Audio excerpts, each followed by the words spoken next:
요한복음 20장 1절에서 10절까지 같이 읽으실 때 살아계신 하나님의 음성으로 듣겠습니다.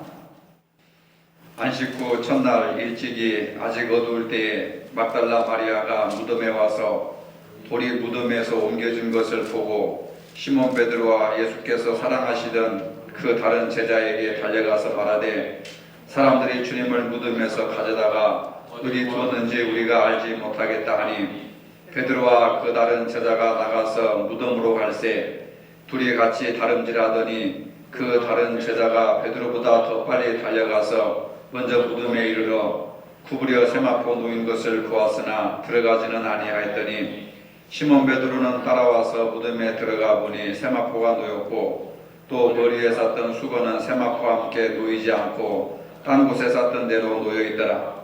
그때야 무덤에 먼저 갔던 그 다른 제자도 들어가 보고 믿더라. 그들은 성경에 그가 죽은 자 가운데서 다시 살아나야 하리라 하신 말씀을 아직 알지 못하더라. 이에 두 제자가 자기들의 집으로 돌아가니라. 아멘. 오늘은 부활주일입니다. 주님께서 십자가에 못 박혀 죽으셨다가 3일 만에 다시 살아나셨습니다. 기독교의 최고의 장점이라고 한다면 부활신앙을 들 수가 있습니다. 다른 종교는 부활절이 없는데 오직 기독교만 부활절이 있습니다. 이것은 기독교가 생명의 종교라는 사실을 분명히 말해주고 있습니다. 오늘 우리가 함께 읽은 본문 1절을 보면은 안식 후 첫날 아직 어두울 때라고 했습니다. 예루살렘 근처 예수님께서 묻히셨던 무덤에서 일어났던 사건입니다. 그 사건을 막달라 마리아가 목격했고 베드로와 다른 한 제자가 보았습니다. 다른 한 제자는 저자의 누안을 가리키는 겁니다. 예수님이 묻히셨던 무덤의 돌문이 열려져 있었습니다. 무덤은 비어 있었고 몇몇 사람들이 부활하신 예수님을 직접 목격했습니다. 막달라 마리아가 예수님의 무덤에 향품을 넣기 위해서 예수님의 무덤을 향해 갔을 때에 처음으로 돌문이 열려져 있는 것을 보았습니다. 이 사실을 제자들에게 알림으로써 제자들도 직접 가서 확인했습니다. 더 나아가서 막달라 마리아는 부활하신 예수님을 직접 만나기도 했습니다. 오늘 본문에서 우리는 주님이 부활하셨다는 몇 가지 증거들을 찾을 수가 있습니다. 열린 돌무덤을 통해서 예수님이 부활하셨다는 사실을 볼 수가 있습니다. 예수님이 살던 팔레스틴 지방의 무덤은 우리처럼 평토장하는 무덤이 아니라 바위를 파가지고 굴로 만들어서 거기에 시체를 안치시키고 돌문을 닫아 놓는, 근데 그 돌문이 굉장히 무거워서 힘쓰는 장정 대여섯 명이 달라붙어야 겨우 옮길 수 있는 웬만한 사람 키보다 더 큰 돌문으로 이렇게 닫아놓는 겁니다. 그러면은 이 무거운 돌문을 누가 옮겼을까? 새벽에 찾아간 여인들이었을까? 또 제자들이었을까? 도저히 이치에 닿지 않는 말입니다. 뿔뿔이 도망갔던 제자들이 살벌한 군병들이 지키고 있는 현장으로 와서 돌문을 연다고 하는 것은 상상할 수도 없는 일입니다. 누가 돌문을 열었을까? 예수님을 부활하게 하신 하나님의 부활의 능력입니다. 부활의 두 번째 증거는 예수님의 시신을 둘러쌌던 세마포였습니다. 부활의 아침 마리아가 예수님의 시신이 안치된 무덤에 갔을 때 무덤을 막고 있던 돌이 굴려져 있는 것을 보았습니다. 그것을 본 마리아는 즉시 그 사실을 시몬 베드로와 예수님이 사랑하시던 제자들에게 알렸습니다. 마리아가 왜 이 소식을 제자들에게 알렸는가? 그것은 증거를 남기기 위해서입니다. 마리아는 여자입니다. 당시 모세의 법에 의하면 여자들은 증인이 될 수가 없었습니다. 차별을 당했죠. 증거가 확정되기 위해서는 최소한 성인 남자 2명이 필요했습니다. 증인을 세우기 위해서 막달라 마리아는 성인 남성인 예수님의 제자 2명에게 가서 이 사실을 이야기합니다. 무덤 문이 열렸다는 소식을 들었을 때 성인 남성인 베드로와 요한은 무덤을 향하여 달려갑니다.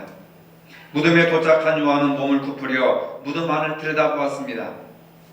성경은 세마포가 놓인 것을 보았으니 라고 기록하고 있습니다. 그러기에 날이 밝기까지 기다려야만 했습니다. 요한은 세마포를 보면서 그 세마포 안에 예수님의 시신이 그대로 남아있을 것이라고 생각했습니다.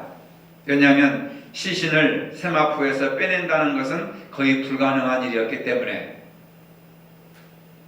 베드로 역시 예수님의 시신은 사라지고 예수님의 시신을 쌓았던 세마포만 보았습니다. 예수님께서 부활하실 때 한 가지 헛소문이 퍼지고 있었습니다. 예수님의 제자들이 시신을 도둑질해 갔다라고 하는 소문입니다. 마태복음 28장 11절 이하에 보면은 장로들과 대제사장들이 군병들을 돈으로 매수해서 제자들이 예수님의 시신을 훔쳐갔다고 하는 거짓 소문을 퍼뜨렸습니다.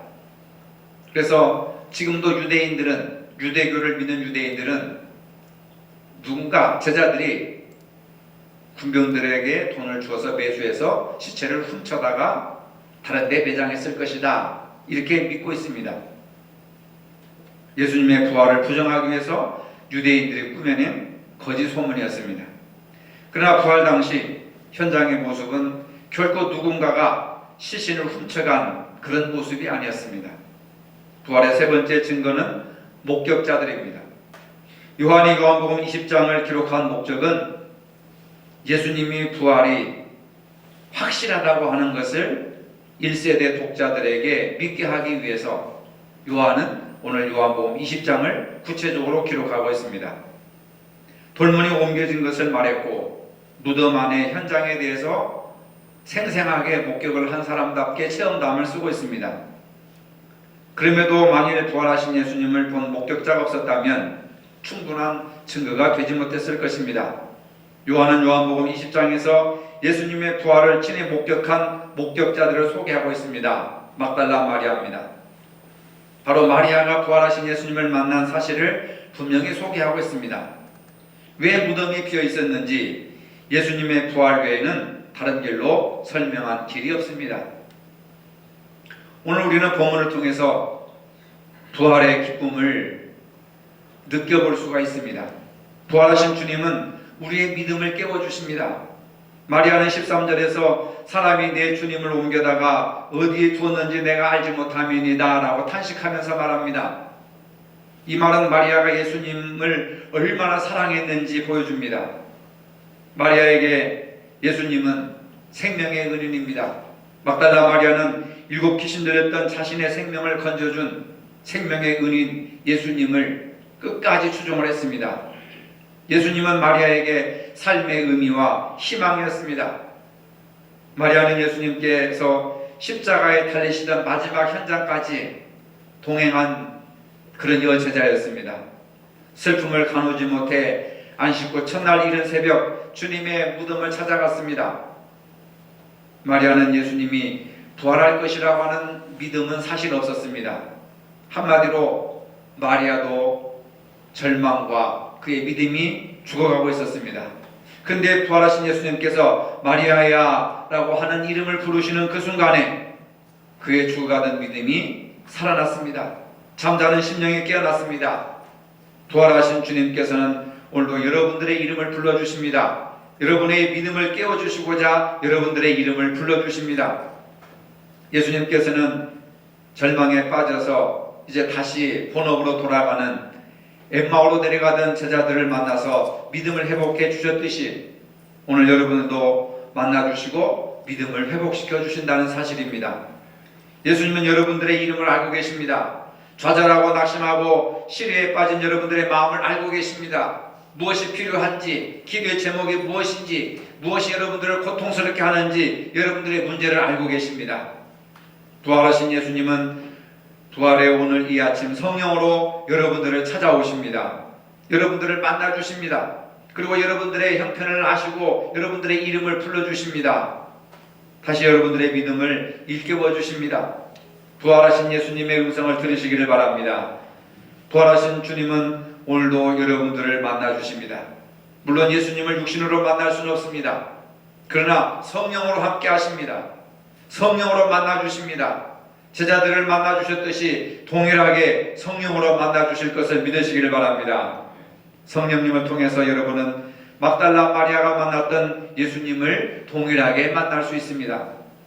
그 예수님을 만날 때 우리의 삶이 달라집니다. 슬픔이 변하여 기쁨이 됩니다. 낙심이 변하여 소망이 됩니다.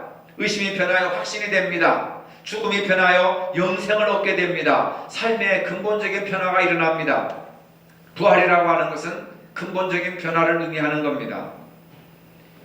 예수님의 부활이 기쁜 소식이 되는 것은 그것이 사실이기 때문에 그렇습니다. 아무리 듣기 좋은 이야기라도 거짓이라면 영원한 기쁨을 주지 못합니다. 아이들은 이야기를 좋아합니다. 이야기를 듣고 나름대로 상상의 세계에 빠져갑니다. 그러나 나이가 들수록 이야기를 싫어합니다. 왜? 사실이 아니라 사람들이 꾸며낸 이야기이기 때문에 그렇습니다. 부활의 영원한 기쁜 소식인 것은 그것이 사실이기 때문에 그렇습니다. 누가 꾸며낸 얘기가 아니라는 겁니다. 부활신앙이 우리에게 주는 은혜가 있습니다. 하이델베르크 소요리 문답 제45번에서 다음과 같이 질문하고 있습니다. 부활의 은혜가 무엇이냐? 부활이 우리에게 어떤 의미와 은혜가 있느냐라고 하는 그런 뜻입니다.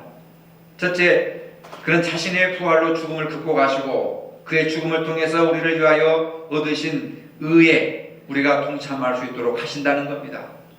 우리는 죄인이었는데 예수님께서 십자가에 못 박혀 죽으시고 부활하심으로써 의롭게 되심으로 누구든지 예수 그리스도를 믿는 사람은 죄를 해결받고 의로워진다고 하는 그런 영적인 의미가 있습니다. 예수님께서 부활하심으로 죄의 권세인 죽음을 이기셨습니다. 그 죽음으로 얻으신 의로우심으로 믿는 성도들에게 믿도록 하셔서 의로워지게 하신다는 겁니다. 이 부활 진리를 고백하는 사람들에게 가장 중요한 것은 영적인 은혜를 말하고 있는 겁니다. 죄인이 의로워졌다고 하는 거예요. 부활함으로 말미암아 우리가 의로워졌다는 겁니다. 그래서 예수님의 부활 사건은 바로 죄인된 우리를 불쌍히 여기신 하나님께서 친히 이루신 구원의 사역이라는 겁니다. 로마서 4장 25절에 보니까 예수는 우리 범죄함을 위하여 내어줌이 되고 또한 우리를 의롭다 하심을 위하여 살아나셨느니라. 부활이 주는 두 번째 은혜는 새로운 생명으로서 사는 자의 혜택을 가져다 주는 겁니다. 예수께서 처참한 십자가 형태에서 죽자 그를 따르던 많은 사도들이 절망하고 좌절했습니다. 주님의 죽음으로 낙심했습니다. 그러나 예수님의 부활 사실이 확인되자 그들은 용기를 갖고 증언으로서 예수님의 부활의 목격자로서의 삶을 살았던 겁니다. 이것은 지금까지 살아오던 그런 삶이 아니라 이제는 부활의 증인으로서 예수님을 따랐던 사람들이 이제는 예수님을 증거하는 삶을 살게 되었다고 하는 삶의 변화를 얘기하는 겁니다. 세 번째로 부활의 은혜가 우리에게 주는 것은 부활을 통해서 영생을 고백하는 삶을 살게 된다는 겁니다. 예수님의 부활은 우리의 영광스러운 부활의 확실한 보증이 됩니다. 여기서 부활의 영광스러움이라고 하는 것은 무슨 말이냐? 우리가 영광스러운 하나님 나라에 살기에 합당한 몸으로 변화될 것이라고 하는 겁니다. 즉 육체적인 현재의 몸으로 다시 살아난 것이 아닙니다. 여러분들은 대개 보면 부활이라고 하는 것은 시신이 다시 살아났다 그런 의미가 아닙니다. 물론 몸의 부활을 얘기하지만은 육체와 몸은 다른 겁니다. 죽은 시체가 벌떡 일어나 강시처럼 이렇게 뛰어다니는 그런 것으로 상상한다면 여러분들 부활을 잘못 이해하는 겁니다. 예수님이 부활하신 몸으로 왔을 때 벽을 뚫기도 하고 시 공간을 초월해서 제자들에게 나타나기도 하고 그 신비한 내용들이 성경에 기록되어 있습니다. 육체로는 시 공간의 제한을 받을 수밖에 없습니다. 근데 부활하신 예수님은 시신이 다시 살아난 그런 의미가 아니라 완전한 인간의 형태로 다시 살아나셔서 시공간을 초월하시는 그러한 능력을 가지신 분으로 성경은 기록되고 있는 겁니다. 그래서 현재의 몸으로 다시 살아나는 것이 아니라 영광스러운 나라에 살기에 합당한 형태로 변화된 영성체로 변화될 것이라고 하는 겁니다. 이것이 부활신앙이 갖게 될 비밀스러운 모습입니다. 많은 사람들이 병들어 죽고 실제 장애자로 살다가 죽고 교통사고로 죽고 그럼 부활했을 때 내가 장애인으로 평생 살았는데 부활하면 내가 장애인으로 다시 부활하는 것이냐? 내가 90세까지 살았는데 부활하면 90세로 살 것이냐? 어린아이로 죽었는데 부활하면 어린아이로 살아날 것이냐? 그럼 그 어린아이 누가 보살펴 줄 것이냐? 뭐 이런 얘기들을 많이 합니다. 화장을 했는데 그래서 가루를 뿌렸는데 부활할 수 있을 것이냐? 그런 모습이 아니라는 겁니다. 그걸 완전하게 떠나서 그것을 넘어서서 전혀 새로운 형태의 영성체로서 아름다운 모습으로 변화된 모습으로 완전한 모습으로 나타나게 될 것인데 인간의 언어로서는 그것을 다 표현할 수가 없다는 겁니다. 그것이 부활신앙이 갖게 될 비밀스러움이고 신비스러움이라고 하는 겁니다. 세상에 윤리와 도덕과 규례와 가치관에 머물러 있는 그런 삶으로 부활하는 것이 아닙니다. 성경에도 나오죠. 7 아들이 있는데 그 첫째 아들이 죽고 그 부인이 둘째 아들과 결혼하고 둘째 아들도 죽고 셋째, 넷째, 다섯째, 여섯째, 일곱째까지 다 결혼했는데 부활하면 이 여자가 누구의 남편이 되겠습니까? 이 세상의 전통과 관습과 세상의 모든 규례에 얽매이는 것이 아니라 예수님께서 말씀하셨잖아요. 부활되는 씨도 가지 않고 장가도 가지 않는다. 이 얘기는 뭐냐면 세상과 다른 세상과 다른 삶, 세상과 다른 존재로 변화되는 우리가 상상할 수 없는 마치 누에나 번데기가 나방으로 변화되는 것처럼 우리는 누에로서 먹고 살고 또 번데기로서 죽지만은 그러나 부활은 그것을 넘어서서 나방으로 전혀 새로운 형태의 모습으로 새로운 상태로 변화된 모습으로 나타난다고 하는 겁니다. 그러니까 누에가 나방을 상상을 못하는 거예요. 우리 인간이 부활하신 예수님의 영성체를 상상을 못하는 겁니다. 우리가 부활할 때 어떤 모습으로 부활할 것인가 상상을 못하는 거예요. 부활해도 저 남편하고 평생을 같이 살아야 되는가? 영원히 같이 살아야 되는가? 그런 차원이 아니라는 겁니다. 고린도전서 15장 20절 22절에 보니까 이제 그리스도께서 죽은 자 가운데서 다시 살아나 잠자는 자들의 첫 열매가 되셨도다. 사망이 사람으로 말미암았으니 죽은 자의 부활도 사람으로 말미암는도다. 아담 안에서 모든 사람이 죽음같이 그리스도 안에서 모든 사람이 삶을 얻으리라. 이 얼마나 놀라운 비밀스러운 말씀입니까? 이 영성체는 전혀 이 세상에서 볼 수 없는 새로운 형태의 모습으로 변화될 것입니다. 이 세상의 생명에는 성장의 신비가 있고 죽는 신비가 있고 생명으로 이어지는 신비가 있습니다. 그래서 우리는 소망을 가지고 씨를 뿌립니다. 사도 바울은 우리에게 설명합니다. 부활도 이러한 신비다. 고린도전서 15장이 부활장이라고 합니다. 사도 바울이 이해한 예수님의 부활의 모습이 39절로 44절에 보면은 육체는 다 같은 육체가 아니니 하나는 사람의 육체요 하나는 짐승의 육체요 하나는 새의 육체요 하나는 물고기의 육체라. 하늘에 속한 형체도 있고 땅에 속한 형체도 있으나 하늘에 속한 것의 영광이 따로 있고 땅에 속한 것의 영광이 따로 있으니 해의 영광이 다르고 달의 영광이 다르며 별의 영광도 다른데 별과 별의 영광이 다르도다. 죽은 자의 부활도 그와 같으니 썩을 것으로 심고 썩지 아니할 것으로 다시 살아나며 욕된 것으로 심고 영광스러운 것으로 다시 살아나며 육의 몸으로 심고 신령한 몸으로 다시 살아나나니 육의 몸이 있은즉 또 영의 몸도 있느니라. 굉장히 어려운 이야기를 하고 있습니다. 부활은 썩어질 것으로 심고 썩지 아니할 것으로 다시 살아나는 진이라고 하는 겁니다. 사도 바울은 죽는다고 하는 말을 심는다라고 하는 말로 표현했습니다. 씨앗을 심고 식물을 심고 나무를 심고 죽는다고 하는 표현을 심는다라고 하는 표현을 쓴 거죠.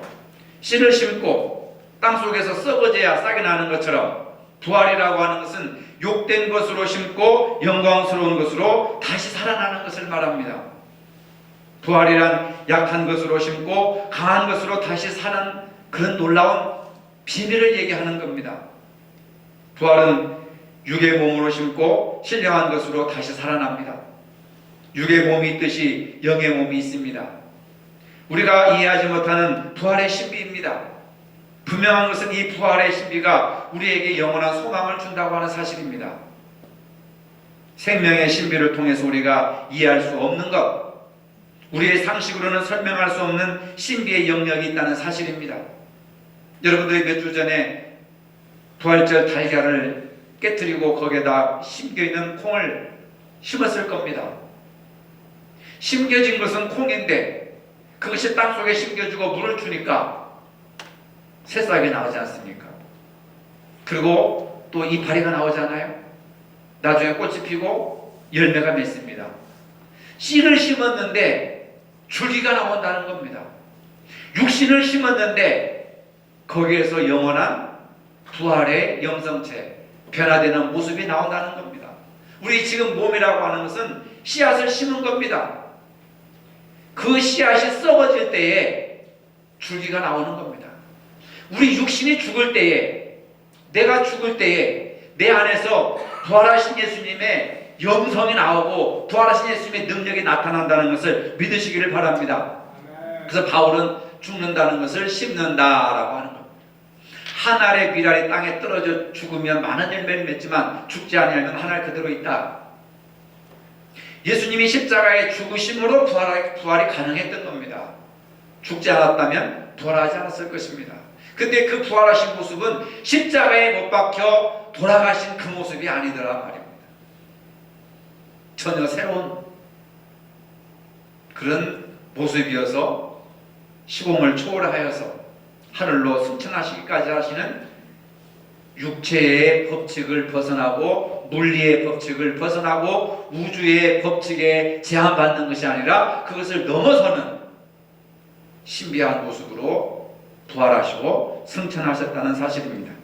오늘 우리 주님이 죽음의 권세를 이기시고 다시 사신 부활주일입니다. 우리 기독교는 예수님의 부활을 기초로 하여 세워진 종교입니다. 예수님은 죽음에서 부활하셨습니다.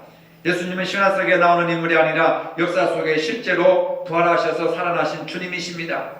무엇보다도 예수님은 죽었다가 다시 사신 분이시기 때문에 우리는 예수님이 하나님의 아들이심을 믿을 수가 있습니다.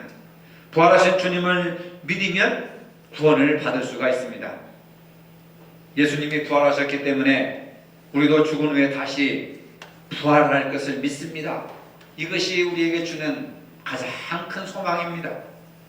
부활신앙이 강했던 초대교인들은 서로 이렇게 인사를 나눴습니다.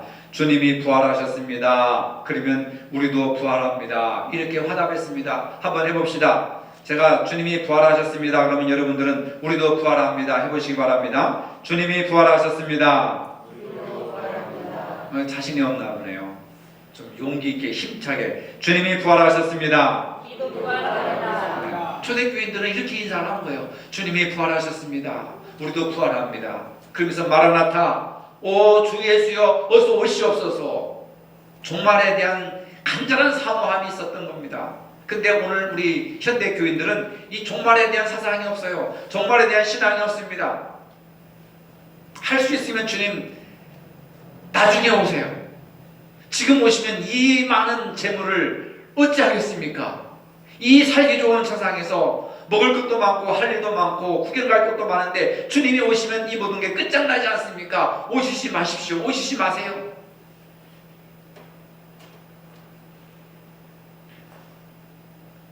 많은 분들이 말로는 예수님 재림을 갈구하고 사모하지만 실제로 예수님 오시면요 엄청 부담스러워할 겁니다. 모든 기득권을 다 내려놔야 되고 그 큰 교회당 수십억이나 되는 그 예산들, 수십만 명, 수만 명 모이는 그 교인들 다 예수님 따라가잖아요. 목사들이 제일 낙심하고 실망하고 절망하는 게 예수님이 오시는 걸 제일 싫어하는 분들이 목사들입니다. 왜? 교인들 다 뺏기니까. 교회를 다 뺏겨야 되니까. 예수님한테 몰려들겠지 목사한테 몰려들겠습니까? 아이러니입니다. 그런 증거들이 굉장히 많이 있죠. 우리는 부활절이 돌아올 때마다 주님의 부활을 기념합니다. 우리의 신앙이 부활신앙 위에 서 있어야 합니다. 부활주를 맞이하면서 우리의 신앙이 부활해야 되겠습니다. 주님을 향한 첫사랑을 회복하시고 다시 출발해야 되겠습니다. 우리가 만나는 사람들에게 주님의 생명이라고, 오직 주님이 구원이라고, 주님이 영원한 소망을 주시는 분이라고 부활을 증거하는 그러한 삶을 살아야겠습니다. 막달라 마리아처럼, 베드로처럼, 요한처럼 이러한 부활의 삶을 사시기를 주님의 이름으로 축복합니다. 거룩하신 주님, 우리에게 영원한 생명을 주시기 위해서 부활하신 주님의 부활을 진심으로 감사합니다. 부활이 주는 구원의 은혜를 깨닫게 하시고 증거하는 증인으로 살게 하여 주시옵소서. 예수님의 이름으로 기도합니다. 아멘. 이제는 우리 주 예수 그리스도의 은혜와 하나님 아버지의 무한하신 사랑과 성령의 교통하심이 부활신앙 위에 믿음을 세우고 증거하는 삶을 살기 원하는 모든 성도들 머리 위에 이제로부터 영원토록 함께 하시기를 축원하옵나이다. 아멘.